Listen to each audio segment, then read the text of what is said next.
देवतुल्य भाइयों में मार्च शक्ति। आज स्वाध्याय चिंतन का हमारा क्रमांक है 197 और हमारे बीच में आज हैं आदरणीय विनय कक्कड़ जी, जो कि एडवोकेट हैं। और उससे पूर्व भी आपने कई विषय लिए हैं और आज का विषय आपने बड़ा यूनिक लिया है। आज का विषय आपका उदारता एक महान गुण, मतलब सिंप्लिसिटी, मतलब कितना एक अलग टाइप का टॉपिक लिया है। अब हम निवेदन करते हैं आदरणीय डॉक्टर आर के काला साहब से कि वो दो शब्द आदरणीय विनय कक्कड़ जी के लिए कहें। आदरणीय काला साहब। समस्त सम्मानित सदस्यों को मेरी ओर से नमस्कार। आज श्री विनय कक्कड़ साहब, जिन्होंने पीछे अष्टावक्र गीता पर अपने विचार स्पष्ट किए थे, आज एक नया टॉपिक लेकर के हमारे बीच में है, कर्टसी, अ ह्यूमन वैल्यू। क्योंकि इंसान के अंदर जो कर्टसी है, दयालुता है, दीनता है और अच्छी तरह से लोगों के साथ मिलनसार बन करके रहने की जो ताकत है, ये जो गुण है, ईश्वरीय गुण है, जिसके पास होता है वो अपने आप में बहुत महान व्यक्ति होता है। तो ये नया विषय लेकर के आज हमारे बीच में आदरणीय वकील साहब हैं। मैं आपसे गुजारिश करूंगा कि आप अपने विचारों को, अपने प्रबुद्ध वक्ता प्लीज अपने विचारों को आप स्पष्ट करें। धन्यवाद। धन्यवाद आदरणीय गुरु जी। आइए अपनी कमर सीधी करते हैं, मेरे साथ एक बार गायत्री मंत्र। ओम भूर्भुवः स्वः तत्सवितुर्वरेण्यं भर्गो देवस्य धीमहि धियो यो नः प्रचोदयात्। पुष्पाण स्वरूप, दुःखनाशक, शुभ स्वरूप, श्रेष्ठ, तेजस्वी, पापनाशक, देव स्वरूप परमात्मा को हम अपने अंतःकरण में धारण करें। वह परमात्मा हमारी बुद्धि को सन्मार्ग की ओर प्रेरित करे।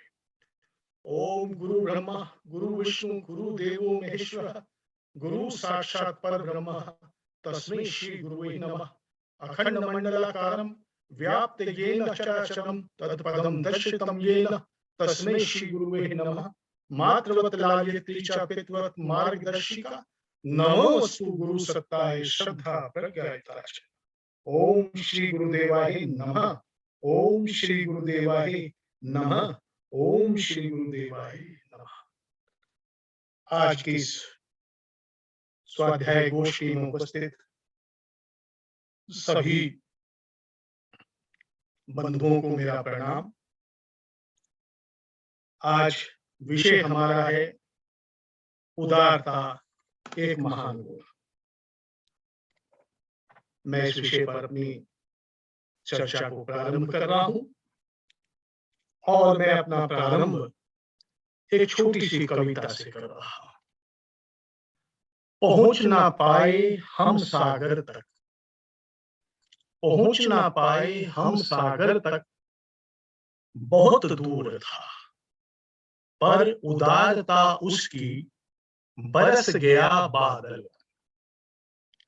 छू न सके हम सूरज को, वह बहुत गर्म था पर उदारता उसकी हमको छुआ किरणवन। भर न सके हम बाहों में, आकाश विशद था पर उदारता उसकी आया नित ऊर्जा बन। ला न सके आंगन में नंदन कानन, ला न सके आंगन में नंदन कानन को पर उदारता उसकी आता रहा गंध बन। हिमगिरि पर चढ़ते, हिमगिरि पर चढ़ते यह बात असंभव थी पर उदारता उसकी आया गंग नीर बन। पर उदारता उसकी आया गंग नीर बन। प्रकृति कितनी उदार है, प्रकृति के पांचों तत्व कितने उदार है। उदारता प्रकृति का स्वाभाविक गुण है। प्रकृति स्वभाव से उदार है।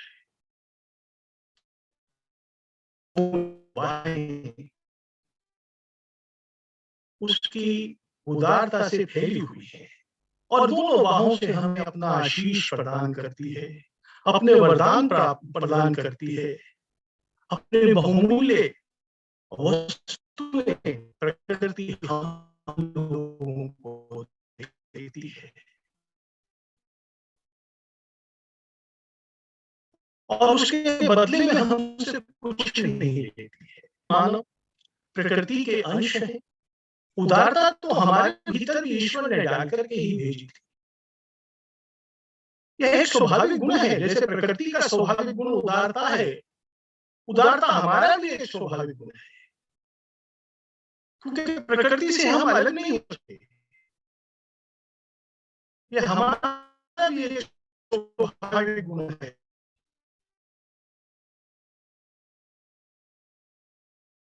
ईश्वर सजीव अविनाशी चेतन अमर से उदारता के साथ ही भेजा था, उदारता का गुण डाल करके भेजा। परंतु ये हमारी कृतज्ञता, हम कृतज्ञ हो गए, हमने उस उदारता के गुण को दबा दिया। जैसे जैसे हम बड़े होते गए, हम उदारता को भूलते चले। उदारता के गुण को हमने भुला दिया। उदारता एक महान गुण है, निश्चित रूप से ये एक महान गुण है। मनुष्य जीवन को सफल और उन्नत बनाने के लिए मनुष्य में अनेक गुण होते हैं। सच्चाई होती है, विनय जी थोड़ा सा पीछे बैठ जाएंगे, प्रियता होती है, विनय भाई ईमानदारी होती है। बस ठीक है भाई साहब, ठीक है। आज नेट की कुछ प्रॉब्लम लग रही है, मैं कहा चलो कोई नहीं, ठीक है सर, ठीक है सर। न्याय प्रियता होती है, कोई नहीं, ठीक है। ईमानदारी है, धैर्य, दया है, क्षमा है, परोपकार है, उदारता है, उद्यमशीलता है, दूरदर्शिता, अनेक गुण है मनुष्य के व्यक्तित्व को आकर्षक बनाने वाली यदि कोई वस्तु है तो बंधुओं वह वस्तु है मनुष्य का एक ऐसा गुण, उदारता, जिसमें सारे गुणों का समावेश हो जाता है। क्योंकि सभी गुण एक गुण में शामिल हो जाए तो वह गुण है उदारता। यदि मनुष्य उदार है तो उसमें स्वाभाविक रूप से कई गुणों का समावेश हो जाता है। उदारता में समाहित है ऊ से उत्कृष्टता एवं उत्थान, दा से दान एवं दया, और रे से रचना, निर्माण, विचारों का, विचार से कर्म का, और कर्म से चरित्र का। इसलिए उदार व्यक्ति का चरित्र निश्चित रूप से अच्छा कहा जाता है उन लोगों के चरित्र से जिनमें उदारता नहीं होती है। उदारता में ये सब चीजें अपने आप में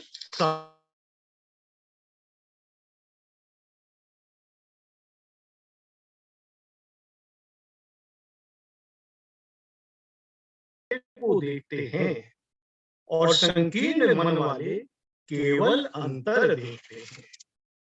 उदारता का मतलब दानशीलता, सज्जनता, त्यागशीलता आदि आदि से होता है। उदारता के कारण निस्वार्थ सेवा व्यक्ति स्वतः करने लगता है और इसी से उसे सुख शांति प्राप्त होती है। महावीर जी ने कहा है, दुष्ट अपनी दुष्टता, सर्प अपना विष, सिंह रक्तपान जिस प्रकार नहीं छोड़ता, उसी प्रकार उदार अपनी उदारता को नहीं छोड़ता। शवार्क ऋषि ने कहा, उदारता मनुष्य का श्रेष्ठ गुण है। नीति वचन कहता है, उदारता का गुण होने के साथ जो ईश्वर की भक्ति करता है उसको प्रतिफल में मिलता है धन, सम्मान और दीर्घ जीवन। स्वामी शरणानंद जी ने इस बारे में कहा, प्राकृतिक नियम के अनुसार सुख उदारता का और दुख त्याग का पाठ पढ़ाता है। इतना ही नहीं, उदारता त्याग को पुष्ट करती है और त्याग उदारता को सुरक्षित रखता है। देखिए संबंध क्या सुंदर तरीके से स्वामी शरणानंद जी बता रहे हैं। इतना ही नहीं, उदारता त्याग को पुष्ट करती है और त्याग उदारता को सुरक्षित रखता है। उदारता और त्याग को अपना लेने पर सुख और दुख में वास्तविक एकता हो जाती है, जिसके होते ही समस्त संघर्ष अपने आप मिट जाते हैं। तब कोई वैर भाव शेष भी नहीं रह जाता है। महादेवी वर्मा जी ने कहा, केवल अपने लिए मांगने वाला भिखारी होता है, किंतु सबके लिए मांगने वाला ही साधु होता है और यही साधु उदार होता है। नीति वचन ने एक और बात कही, जो भलाई करने का सदा प्रयत्न करता है वह मनुष्य और परमेश्वर दोनों की कृपा प्राप्त करता है, पर जो बुराई की तलाश में रहता है उसे हमेशा बुराई ही प्राप्त होती है। As you sow, so shall you reap। जैसा बोओगे वैसा ही काटोगे। उदार मन को उदारता ही मिलेगी और बुरे मन को बुराई ही मिलेगी। उदारता धर्म की जननी है, ये चाणक्य कह रहे हैं। उदारता धर्म की जननी है। और हमारा तो दृष्टिकोण ही उदार है। भारतीय संस्कृति का दृष्टिकोण ही सारा का सारा उदारता से ही भरा हुआ है। तभी तो भारतीय ऋषि निरंतर एक ही प्रार्थना करता है, सर्वे भवन्तु सुखिनः, सर्वे सन्तु निरामयाम्, सर्वे भद्राणि पश्यन्तु, मा कश्चित् दुर्भाग् भवेत्। सब सुखी हों, सब निरोग हों, सबका कल्याण हो, कोई दुख का भागी ना हो। भारतीय ऋषि, भारतीय अध्यात्म इसी बात को लेकर के चला और आज तक भारतीय अध्यात्म में यही बात है कि सबका मंगल हो, सबका कल्याण हो। तो इसलिए भारतीय दृष्टिकोण सदैव से उदार रहा है और उदारता भारतीय दृष्टिकोण का एक मुख्य गुण रहा है। यह अपना है, यह पराया है, ऐसी गणना हमेशा छोटे दिल वाले लोग करते हैं। उदार हृदय वाले लोगों को समस्त सृष्टि ही उनके लिए परिवार हो जाती है, उसके लिए समस्त सृष्टि ही परिवार है। इसलिए कहा गया भारतीय अध्यात्म में, अयम निजम परो वेति गणना लघु चेतसम, उदार चरिताना तुम वसुधैव कुटुंबकम। देखिए कितनी सुंदर बात कही है।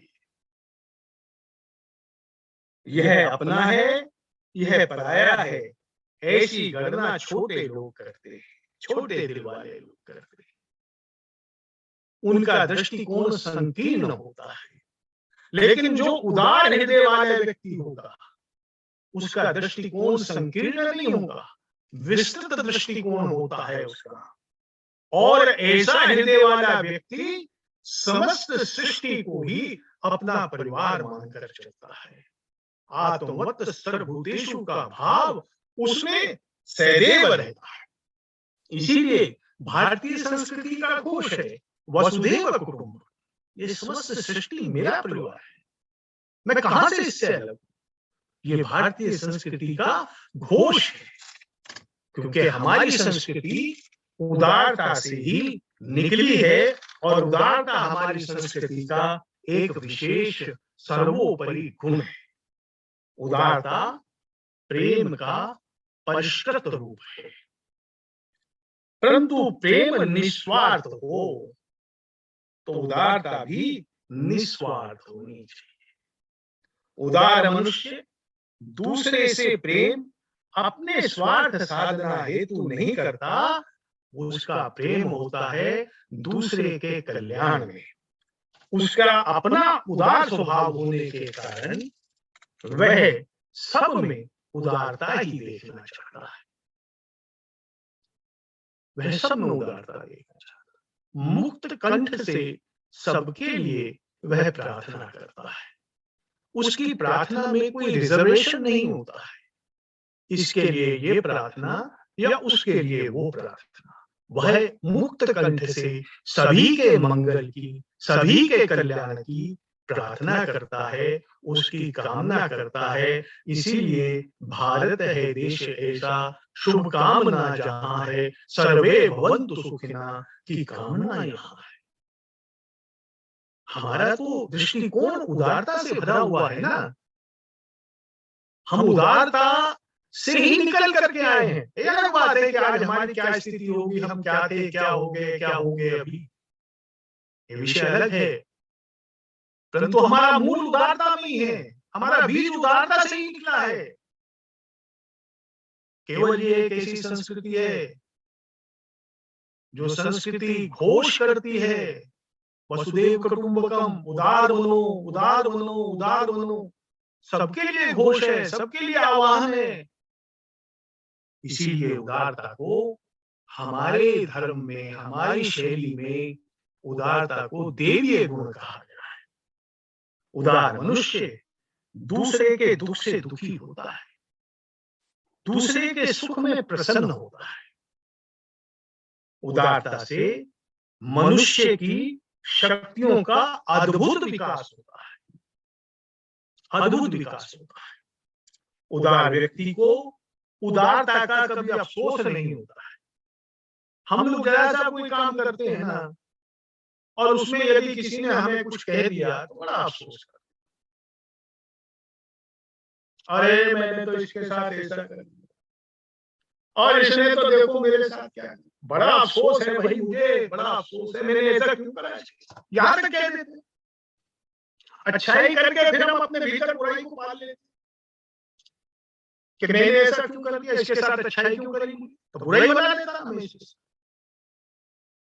लेकिन जो उदार चरित्र वाला व्यक्ति होगा, जिसमें उदारता होगी, विस्तृतता होगी, उसका दृष्टिकोण मैं पहले ही कह चुका हूं कि वो बहुत विस्तृत दृष्टिकोण होता है। वो संकीर्ण मानस वाला व्यक्ति नहीं होता। उदार व्यक्ति विस्तृत मानस का होता है, इसलिए उसे कभी अफसोस नहीं होगा अपने किए का। कभी किसी के साथ अच्छा हो गया, नेकी कर कुएं में डाल, कहते हैं ना हमारी तरफ, तो नेकी कर कुएं में डाल, वो फिर सोचता भी नहीं है, इसलिए उसको अफसोस करने की गुंजाइश नहीं है। उदार व्यक्ति की आत्मा भर्त्सना नहीं करती किसी की, और उसे भर्त्सना प्राप्त भी नहीं होती। उसे भर्त्सना कोई अपने निजी स्वार्थ के लिए, आजकल उदार व्यक्तियों की भर्त्सना कर देते हैं, परंतु ऐसी भर्त्सना है कि उनका अपना निजी स्वार्थ होता है जो करता है, और वो उसको गहना कर्मगति का जो सिद्धांत है वो सब पे लागू होता है। ऐसे व्यक्तियों की भी जो भर्त्सना करता है, कहीं ना कहीं फल वो भी भोगता है, कहीं ना कहीं फल वो भी हो। लेकिन उदार व्यक्ति, उसका दृष्टिकोण बिल्कुल स्पष्ट होता है, नेकी कर कुएं में डाल। अरे मैंने कर दिया, कोई बात नहीं, इसको बोलने।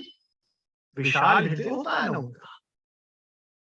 उनका हृदय विशाल होता है। इसलिए वो ये कहते हैं ठीक है, जो ये कह रहा है इसका करना है इसके साथ, इसकी करनी इसके साथ, मेरी करनी मेरे साथ। उनका ये दृष्टिकोण बन जाता है। और सेवा भाव से सब कार्यों को वो करते हैं। सेवा भाव जो भी करता है बंधुओं, उसमें एक अजीब किस्म की मानसिक दृढ़ता आ जाती है। और सेवा भाव कौन करे? सेवा भावी होगा कौन? सेवा करेगा कौन? उदार मन वाला ही तो सेवा करेगा। निस्वार्थ सेवा हमेशा उदार मन के लोग करते हैं। बड़े बड़े संतों ने निस्वार्थ सेवा करी, उन्हें कोई ये नहीं था कि हमें जमीन मिल जाए आश्रम बनाने के लिए इसलिए हम सेवा करें। नहीं, हम झोंपड़ी में रहेंगे, झोंपड़ी में रह करके सेवा करेंगे, विषम से विषम परिस्थितियों में हम सेवा करेंगे। राष्ट्रीय स्वयंसेवक संघ के कई प्रचारक जो वनवासी क्षेत्रों में जिनको भेजा गया आदिवासी क्षेत्रों में काम करने के, उन्होंने ऐसी विषम परिस्थितियों में काम किया, ऐसे ऐसे सेवा के काम आंकड़े कि आज वहां पे उन सेवा के कार्यों की वजह से एक नई लहर निकल पड़ी। तो ऐसी सेवा के कार्य कौन करेगा? ऐसी सेवा का कार्य वो करेगा जिसका अपना कोई स्वार्थ नहीं, उसका अपना कोई स्वार्थ नहीं, उसे मानव की सेवा करनी है। और ये मानव की सेवा कौन करता है? ये उदारता का गुण जिसके अंदर होगा, जो स्वभाव से उदार व्यक्ति होगा, उसके अंदर सबते ये प्रेरणा आ जाती है कि ये दुखी वो दुखी, मुझे इनके लिए कुछ करना चाहिए, मुझे इनके लिए कुछ करना चाहिए। और वो निकल पड़ता है, वो निकल पड़ता है। अभी एक मुस्लिम बंधु को पद्मश्री मिला, उसकी कहानी जब पढ़ी तो उसका अपना पुत्र सड़क पे मर गया और कुत्तों ने उसके पुत्र की लाश को नोचा, लाश की बेकदरी हो गई।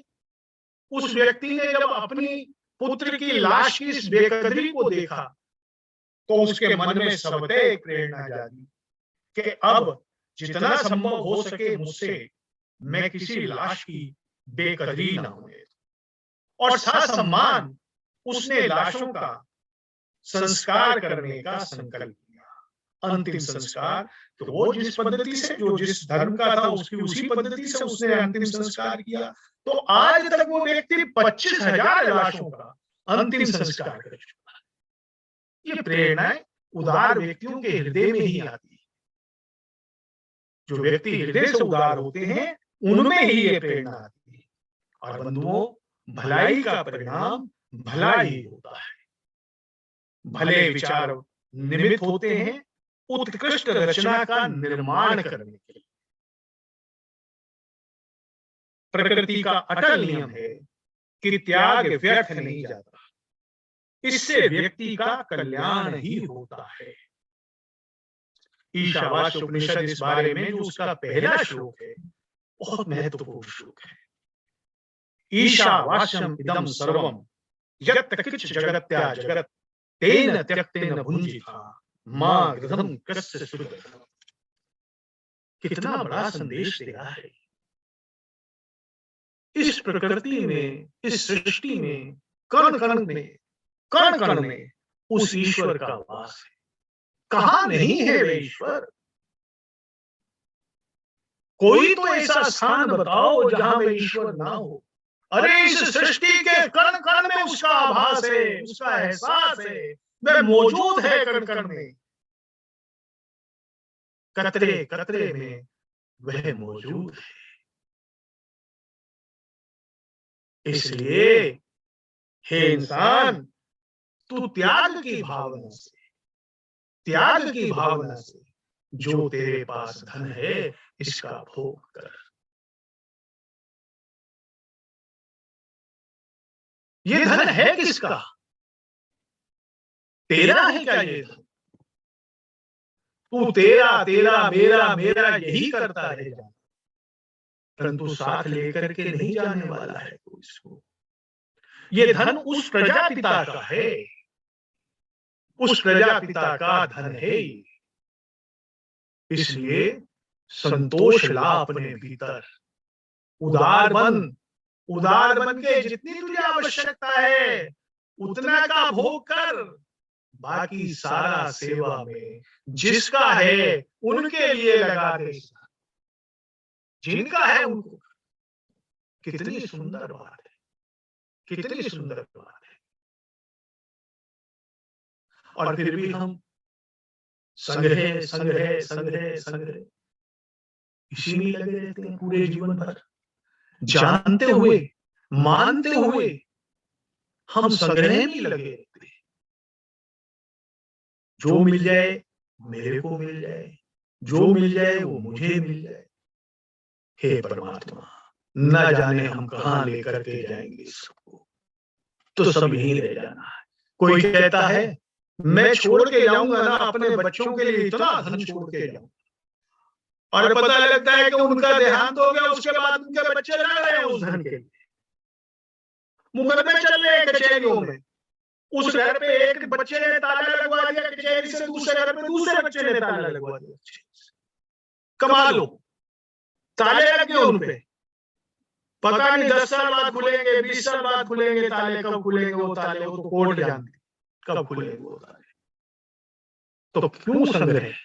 इसलिए उदार बनो, जितने की आपको आवश्यकता है ना इतने का प्रयोग कर लो, और बाकी इस समाज का है, इस समाज के लिए लगा। तो ये तेरा तो है नहीं, उस प्रजापिता का है, उस प्रजापिता के आदेश अनुसार जो उसके निमित्त बन सकता है उसमें लगा, उसमें लगा। बुल्ले शाह से एक बार किसी ने पूछा, भाई आप इतने संतोषी कैसे? बुल्ले शाह जी आप इतने संतोषी कैसे? तो उन्होंने एक बहुत सुंदर बात कही उसको, कई चल दे नंगे पैर सिरते लब्बन छावा, मैनू दाता सब कुछ दिता क्यों ना शुक्र बना। मैनू दाता सब कुछ दिता क्यों ना शुक्र बना। कुछ लोगों के पास पहनने के लिए कुछ नहीं है, नंगे पैर ही चल रहे, सिर के ऊपर उनके छत नहीं है, खुला आसमान उनकी छत बना हुआ है, और हे परमात्मा तेने मुझे सब कुछ दे दिया, फिर मैं क्यों ना तेरा शुक्र मनाऊं। अब ये बात कौन सोच सकता है? बुल्ले शाह जैसा व्यक्ति जो उदार मन का होगा, जिसके पास विचारों की संकीर्णता नहीं, वही ये बात कह सकता है। आत्मवत् सर्वभूतेषु की भावना उसी के अंदर उत्पन्न होगी जो व्यक्ति उदार होता है, सबके प्रति जिसमें भ्रातृ भावना होती है। ये सब मेरे बंधु हैं, ये सब मेरे ही तो भाई हैं, इन सब में वही ईश्वर है जो ईश्वर मेरे भीतर है। ये उदार व्यक्ति का एक बड़ा विचार होता है, आत्मवत् सर्वभूतेषु। गुरुदेव ने इसके ऊपर बहुत अच्छे शब्दों में कहा, आत्मवत् सर्वभूतेषु का भाव व्यक्ति को सदैव उत्कृष्टता की ओर ले जाता है, उत्थान का कारण बनता है। जब हम सब में उसी परमात्मा का दर्शन करेंगे, और है भी सत्य, है भी सत्य, के आदि सच जुगादि सच है भी सच, नानक होसी भी सच। तो हर युग का सत्य है, ये हर युग का सत्य है, और जब तक सृष्टि रहने वाली है तब तक ये सत्य रहने वाला है, ये अटल सत्य है, इसको कोई हिला नहीं सकता है। आप मानो नहीं मानो, ईश्वर ने आपको वैचारिक स्वतंत्रता दी है। आप तानाशाह बनना चाहते हैं, तानाशाह बनना, उसने तो तानाशाहों को भी तानाशाह बनने से रोका नहीं, और उसने संत को, व्यक्ति को संत बनने से भी नहीं रोका। तुम संत बन जाओ, उसने स्वतंत्रता दी है, उस स्वतंत्रता के साथ विवेक दिया है। विवेक का आपने पालन करा तो आप एक अच्छे इंसान बन गए, आप महामानव भी बन सकते हैं। और यदि आप अविवेकी हैं, आपने उसके प्रदत्त विवेक का आपने यथासंभव प्रयोग नहीं किया है, तो आप राह भटक सकते हैं, आप राह भटक सकते हैं। तो उसने तो दो रास्ते बनाए ना दुनिया में चलने, प्रेम मार्ग और श्रेय मार्ग। उदार मन वाला व्यक्ति श्रेय मार्ग का पथिक होता है, और जिसके पास उदार मन नहीं होता है उसे प्रेम मार्ग में ही सुख मिलता है, जबकि वो असली सुख नहीं है। हम जिसे सुख कहते हैं वह कतई भी आनंद नहीं है। आनंद और सुख में अंतर है। उदार व्यक्ति को, उदार मना को आनंद प्राप्त होता है। सुख तो अपने आप उस आनंद में समाहित हो जाता है, लेकिन जो उदार नहीं है उनको सुख तो प्राप्त हो सकता है, लेकिन आनंद से वो कोसों दूर रहेंगे, कोसों दूर रहेंगे। आनंद कभी प्राप्त उनको नहीं हो सकता है।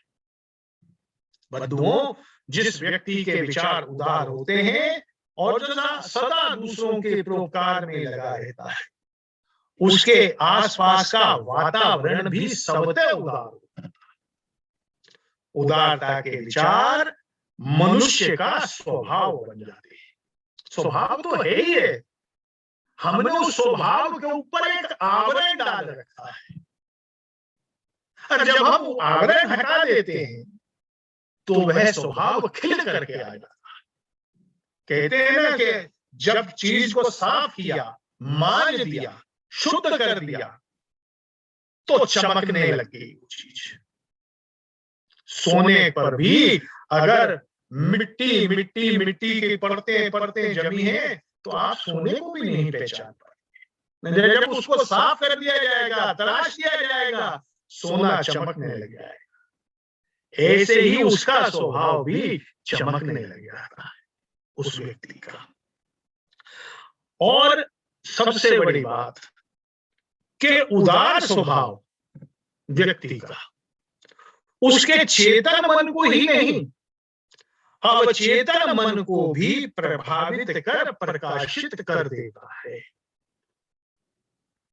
पंडित श्री राम शर्मा आचार्य जी गुरुदेव ने ये एक जगह पर कहा कि उदारता व्यक्ति के चेतन मन को ही नहीं, अवचेतन मन को भी प्रभावित कर प्रकाशित कर देती है।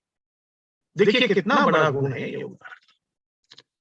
स्वार्थ भाव मन में क्षोभ उत्पन्न करता है और उदारता का भाव व्यक्ति में शील उत्पन्न करता है। उदारता का भाव व्यक्ति में शील उत्पन्न करता है। मनुष्य की स्थायी संपत्ति हम क्या समझ के चल रहे हैं? हम अपनी स्थायी संपत्ति अपना मकान मान लेते हैं, अपना धन मान लेते हैं, अपना यश, यश के लिए भागते फिर रहे हैं। तीन ही तो तृष्णा है, वित्तेष्णा, पुत्रेष्णा, यशेष्णा, लोकेष्णा जिसे कहते हैं। इन तीनों तृष्णाओं के पीछे भाग रहा है। यही उसका स्थायी धन मानता है वो। परंतु जिस व्यक्ति के मन में जितनी अधिक शांति है, संतोष है, साम्यवाद, आध्यात्मिक साम्यवाद लाने वाले जिसके मन में विचार तरंगों के द्वारा उठ रहे हैं, ऐसा व्यक्ति उदार है और ये उदारता उसकी स्थायी संपत्ति है। अब आप समझ लीजिए कि उदारता कितनी बड़ी चीज है। यही उदारता व्यक्ति की स्थायी संपत्ति है। विचार से कर्म बनते हैं और कर्म से चरित्र का निर्माण होता है। उदार व्यक्तियों को ही चरित्रवान कहा जाता है। उदार व्यक्ति ही सच्चरित्र के मालिक होते हैं। उदारता में पश्चाताप कभी नहीं करना चाहिए। यदि हम उदारता में पश्चाताप करते हैं तो वह उदारता ही रह जाएगी। उदार व्यक्ति का एक बहुत बड़ा गुण होता है, वह दूसरे में दोष नहीं ढूंढता है। और बंधुओं, दूसरे में दोष ढूंढने भी नहीं चाहिए। दूसरे के दोष देखने की आदत एक बहुत बुरी आदत है। इस आदत से निश्चित रूप से हमें मुक्त होना चाहिए। गुरुदेव ने कहा, अगर है मंजूर तुझको बेहतरी, अगर है मंजूर तुझको बेहतरी, ना देख ऐब दूसरों के, ना तू कभी। अगर है मंजूर तुझको बेहतरी, ना देख दूसरों के ऐब तू कभी। दोष देखना आदत है शैतान की, इसी में बुराई की जड़ है छिपी। इसी में बुराई की जड़ है छिपी। दूसरों के दोष देखने से बेहतर है स्वयं को देख लो। और कबीरदास जी तो कहते हैं ना, बुरा जो देखन में चली बुरा ना मिलियो कोई। अरे जो घर देखा आपने मुझसे बुरा ना। अरे अपने भीतर तो जांच कर, अपनी निरीक्षण अपना करो, सब निरीक्षण करो, दूसरों का निरीक्षण करना बंद करो। पहले अपना आत्म निरीक्षण करो और यही भावना आपको उदार बनाएगी। जब तक हम दूसरों की तरफ देखते रहेंगे तब तक उदारता का भाव हमारे भीतर आने वाला नहीं, तब तक उदारता का भाव हमारे भीतर नहीं आता है। बाबा फरीद कहते हैं कि यदि आदमी अपने गिरेबान में झांके तो शायद उसको अंदर की स्थिरता मिल जाए। हम नहीं है ना कोई भी स्थिर, चारों तरफ से अस्थिरता का वातावरण, मन से भी अस्थिर और बाहरी वातावरण भी अस्थिर, स्थिरता नहीं है। स्थिरता कैसे आएगी?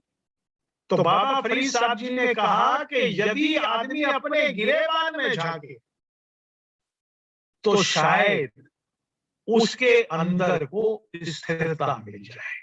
वास्तव में जब आंखें दूसरी तरफ देखती हैं तभी भटकन पैदा होती है। चाहे पराये तन को देखो, चाहे पराये धन को देखो, चाहे पराई तरक्की को देखो, चाहे पराये मनुष्यों को देखो, जब दूसरों को देखकर ईर्ष्या पालोगे तब अंदर भटकाव आएगा ही आएगा। इसलिए सच जानना, वो कह रहे हैं बाबा फरीद, तेरी चिंता का कारण एक ही है कि जो तेरी थाली में प्रभु ने तुझे दिया है उसमें से निवाला खाने की बजाय तू दूसरों की थाली की तरफ देखा। यही तेरी चिंता का कारण है। जब हक का निवाला देखेगा तेरे अंदर कोई चिंता नहीं है। इसलिए बाबा फरीद कहते हैं, रूखी सूखी खाए के ठंडा पानी पीव, फरीदा देख पराई चौपड़ी ना ललचावे। फरीदा देख पराई चौपड़ी ना ललचावे। हमें इसलिए उदार मन बने, उदार व्यक्ति बने हम, तो हम दूसरों की तरफ अपना आत्मनिरीक्षण करें। मैं फिर कहूंगा, बाबा फरीद ने जो कहा है बहुत शुभ चीज कही है। दूसरों की थाली में मत देखो, मत झांको, ताक झांक मत करो। अरे अपने पास जो है इसमें प्रसन्न रहने का उपाय ढूंढो। प्रसन्नता इसी में ही है और प्रसन्न मन ही उदार मन होगा। अप्रसन्न मन कभी उदार मन नहीं हो सकता। असंतोषी कभी उदार नहीं हो सकता। संतोषी ही उदार बनेगा। तेरा भाना मीठा लागे, जो तू कर रहा है अच्छा कर रहा है, इस भाव से चलने वाला व्यक्ति ही उदार व्यक्ति होगा। उदार व्यक्ति दूसरों के दोष की कभी चर्चा भी नहीं करता है। और उदार व्यक्ति क्या प्रार्थना करेगा ईश्वर से? उदार व्यक्ति की ईश्वर से यदि कोई प्रार्थना, प्रभु जी मेरे अवगुण चित न धरो, प्रभु जी मेरे अवगुण चित न धरो। समदर्शी है नाम तिहारो, समदर्शी है नाम तिहारो, बेड़ा पार करो प्रभु जी मेरे अवगुण चित न धरो, प्रभु जी मेरे अवगुण चित न धरो। एक माया एक ब्रह्म कहावत, सूर्य शाम झगरो, अब की बार मोही पार उतारो, नहीं प्राण जात टरो, प्रभु जी मेरे अवगुण चित न धरो। ये उस उदार व्यक्ति के मन से निकली हुई प्रार्थना होती है। वो दूसरों के ना दोष देखता है, भगवान की प्राप्ति, भगवान के लिए जो भगवान ने उसे दे दिया उस पे प्रसन्न रहता है।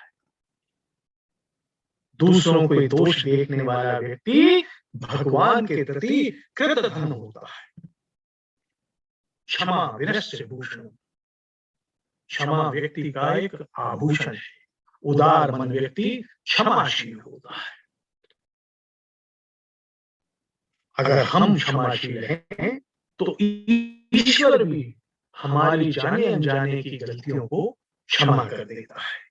संकीर्णता मानव स्वभाव का बड़ा दोष है और मैं पहले कह चुका हूं, उदार व्यक्ति कभी संकीर्ण नहीं होता।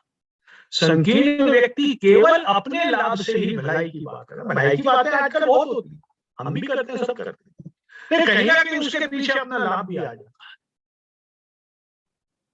उसमें थोड़ा सा भाव बदल जाता है।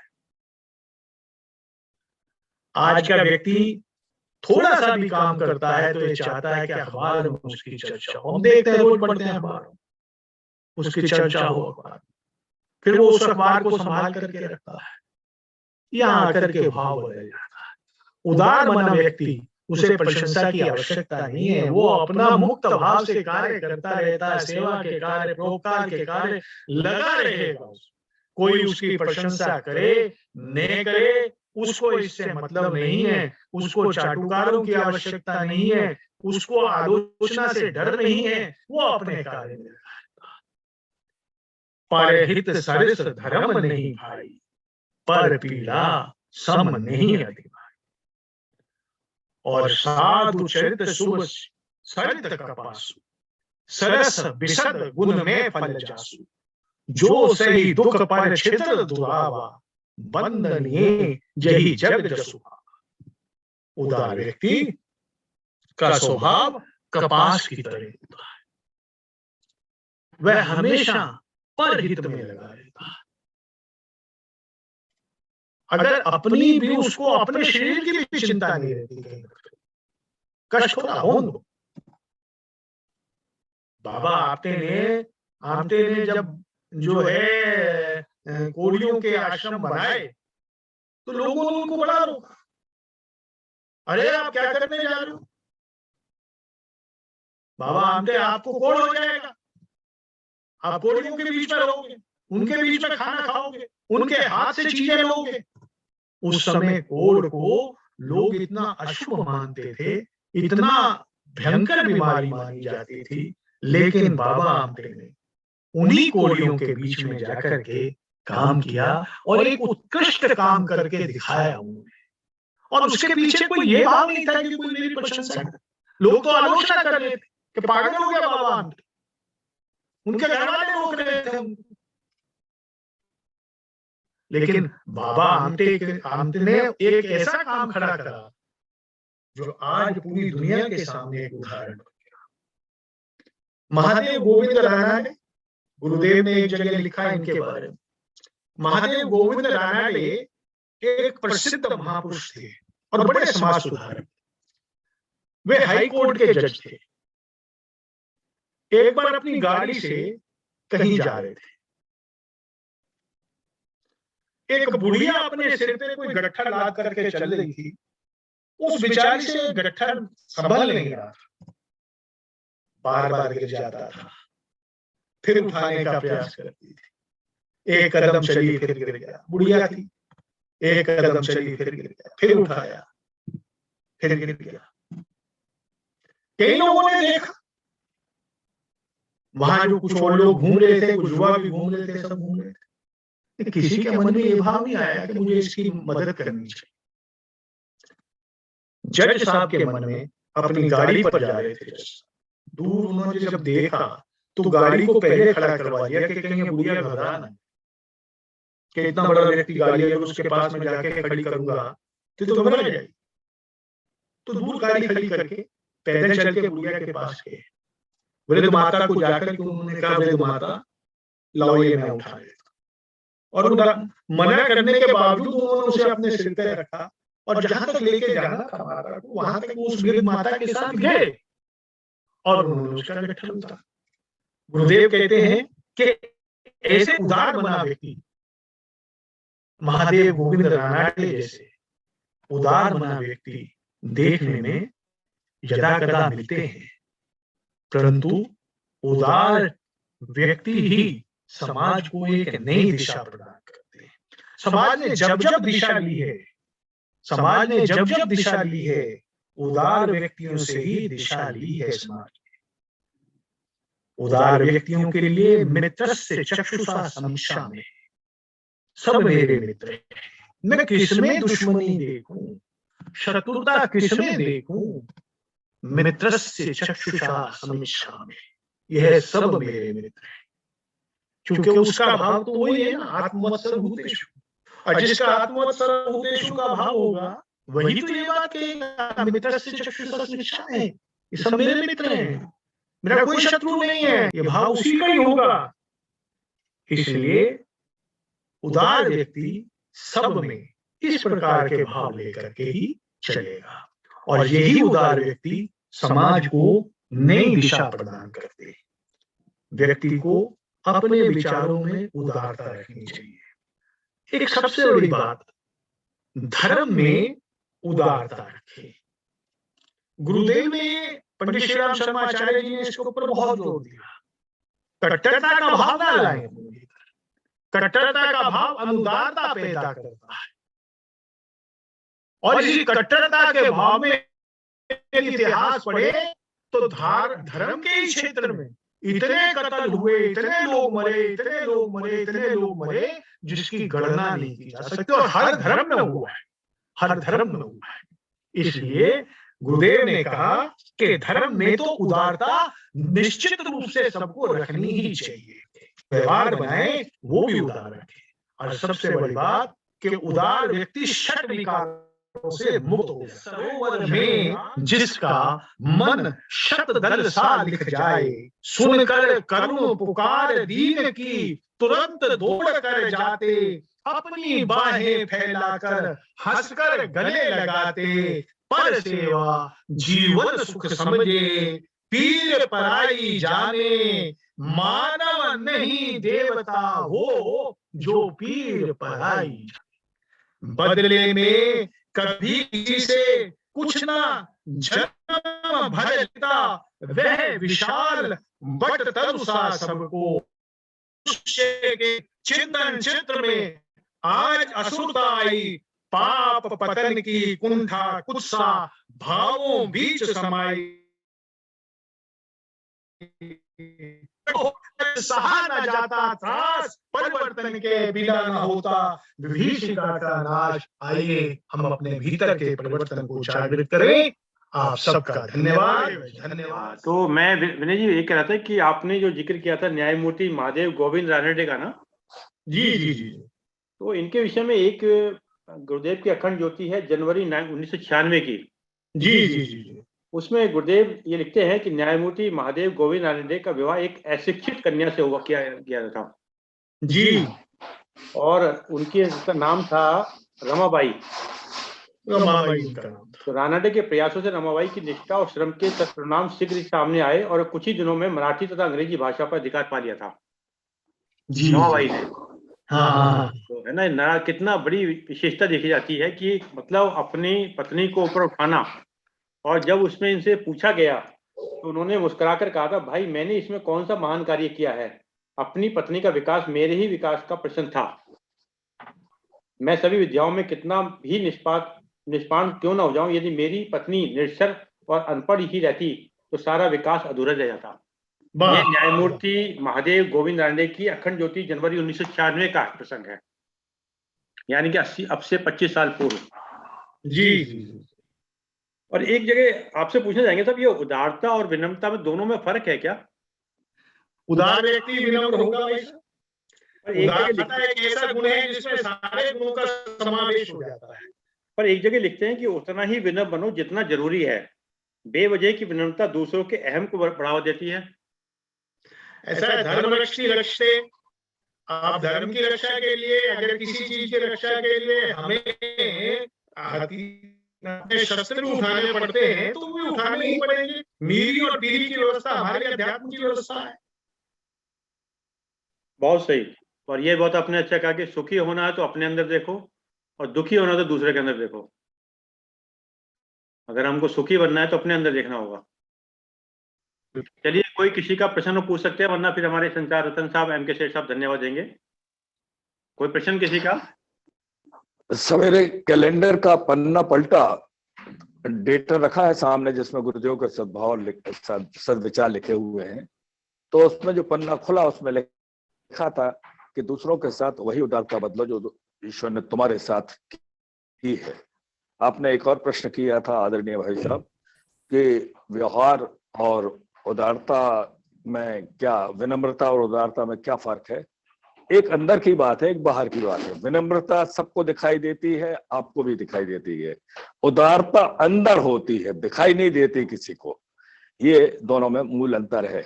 इसके और बहुत सारे बात है। उदारता की एक सबसे बड़ी बात यह है कि अगर आदमी में उदारता की कमी है तो आप समझिए कि और बहुत सारी चीजें उसके साथ आ जाएंगी, फिर कभी चर्चा करेंगे। धन्यवाद। अभी आदरणीय संचार रतन साहब धन्यवाद दीजिएगा। कक्कड़ साहब ने जो फरमाया है, संत कबीर उसको सपोर्ट करते लिखते हैं कि कबीर सोई पीर है जो जाने पर पीर, कबीर सोई पीर है जो जाने पर पीर, जो पर पीर न जाने सो काफिर बेपीर। जो दूसरे के दर्द जानता है ना सब, दूसरे के साथ विशाल हृदय से काम लेता है। एक दफा शेख फरीद साहब ने, जो सूफी संत थे, लिखा, फरीदा बुरे दाबी भला कर, गुस्सा मन न हंडा, देही रोग न लगे सर्वत खुदा खुदा। अच्छे के साथ तो सब लोग अच्छा करते हैं, कोई अच्छी बात वो नहीं है, लेकिन जो बुरे के साथ अच्छा करता है उस जैसा कोई इंसान नहीं है। सर्वत्र खुदा को देखता है। जो मुझ में सबको देखता है, सब में मुझको देखता है, वो मेरे साथ में उसका कभी अदृश्य नहीं होता। श्री कृष्ण जी कहते हैं, कह कबीर भक्ति कर पाया, भोले भाव मिले रघुराया। जो आर्जव होता है, सरल रहता है, अपने आप को दीन रखता है, इस तरह से मानवीय मूल्य अपने अंदर रखता है, न उसका संतोष है, न चिंता है, न किसी का कोई डर है, वो मानव को मानव से जोड़ता है, समाज से जोड़ता है, उसकी जय होती है। बहुत बहुत धन्यवाद। अब जैसे अरविंद जी कह रहे हैं, कौन महात्मा, आपको धन्यवाद। जो एम के सेठ साहब कह गए थे। जी साहब, जी सेठ साहब। सभी ब्रह्म ऋषियों को नमस्कार। खासतौर से नाम ही है विनय और फिर कक्कड़, तो जो विनय के साथ, विनम्रता के साथ जो उदारता का भाव सम्मिलित हुआ, उसमें इन्होंने बहुत सुंदर सुंदर चीजें ली कि उदारता एक बहुत बड़ा दैवी गुण है और बहुत सारे गुणों को समावेश करके है। इसी में आज के वक्तव्य में ये भी बताया, काम, क्रोध, मद, लोभ, मोह, अहंकार सभी को सम्मिलित करते हुए जो उदारता का भाव रखे तो वो तो ब्रह्मवत हो ही गया। तो इसी में बहुत अच्छी बात बताई कि परिवर्तन अपने आप में, हम ठीक तो घर ठीक, हम घर ठीक तो समाज ठीक, समाज ठीक तो देश ठीक और फिर जगत ठीक। तो अपनी कहा बड़ी सी परिवर्तन अपने आप में ही कर सकते हैं, दूसरे कर सकते हैं। तो एक बड़ा अच्छा उदाहरण भी था कि पत्नी का परिवर्तन किया। आपने जो बताया मुझे बहुत पसंद आया। वजह क्या है, जब शादी हो गई तो हमारे यहाँ मानते हैं कि दो जिस्म एक जान, तो पराया कौन है, सभी तो अपने ही हैं यहाँ। और जो अद्वैत वेदांत कहता है तो हम ही तो अहम ब्रह्म अस्मि, हम ही तो सब में है, सब मुझ में है। तो ये भाव भी कई कई जगह इन्होंने बताया कि सारा जगत तो मुझ में है। तो उदारता तभी आएगी जब अपने को सब में देखते हैं, सबको अपने में देखते हैं, तभी उदारता आ पाती है। कोई द्वैत भाव नहीं है। बहुत अच्छी तरीके से उदाहरण देते हुए जो बताया कि द्वैत भाव नहीं है तभी आप उदार हो सकते हैं, वैसे उदार नहीं हो सकते। वरना मेरा पजामा आपके पजामे से नीचा क्यों, ऊंचा क्यों, ये भाव आता है जिसमें तमाम जेलसी होती है, कंपटीशन, कंपैरिजन होता है। ये सब भावों को हटाते हुए बहुत सुंदर सुंदर चित्रण गोस्वामी तुलसीदास जी के द्वारा भी, तमाम हमारे अपने गुरुदेव श्री राम आचार्य जी के भी माध्यम से बताया। बहुत सुंदर, सरल, सहज और प्रैक्टिकल तरीके से बताया। ये अपने आप में बहुत बड़ी बात है। जो भी चीजें बताई गई जो हम जीवन में उतार सकते हैं। और ये दैवीय गुण अगर हमारे अंदर आ जाए तो आप देखेंगे उदारता आने के बाद बाकी गुण भी अपने आप आने लगते हैं। आप जब तक अपने को न समझ पाएंगे तब तक उदार नहीं होंगे, द्वैत भाव रहेगा। द्वैत को अद्वैत में खींच के ले गए, इसीलिए उदारता उत्पन्न हुई। और आपने देखा होगा इनकी विनम्रता उदारता बताता है कि इन्होंने अपने जीवन में भी उसे उतारा है। तभी ये बातें बगैर कहीं देखे हुए, किसी किताबों को देखे हुए उन्होंने बोली। और इनको बहुत बहुत साधुवाद कक्कड़ जी को। और उनका नाम विनय उदार कक्कड़ रखा जाए तो ज्यादा अच्छा है, क्योंकि आज के बाद हम लोग विनय उदार कक्कड़ जी बोलेंगे। बहुत बहुत धन्यवाद। और हमारे ब्रह्म ऋषि अब नाम बताने की जरूरत नहीं, हमारे अरविंदो जी को भी बहुत बहुत साधुवाद कि जिस तरीके से, जिस भावना से, जिस लगन से सारे काम काज छोड़कर हम लोगों को इतना बढ़िया सत्संग, क्योंकि सत्संग से बड़ी कोई बात दुनिया में हो नहीं सकती।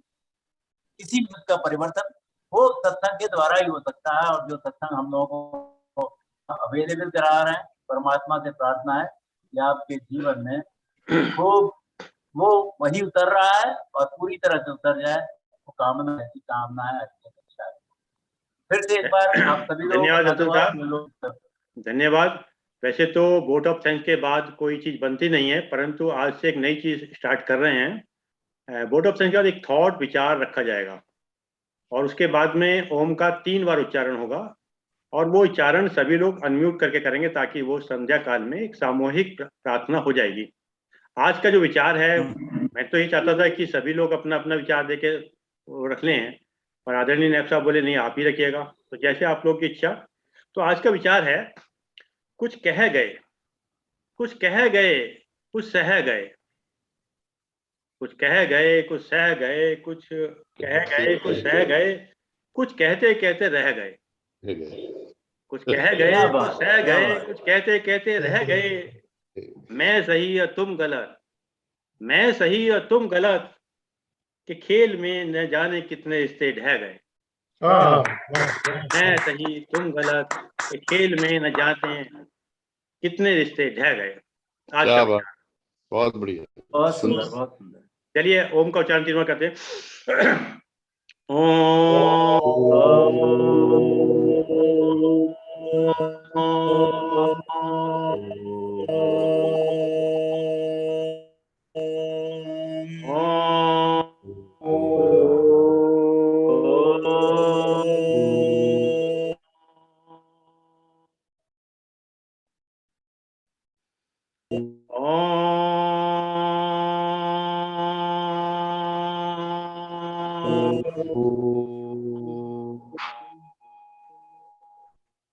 शांति शांति शांति।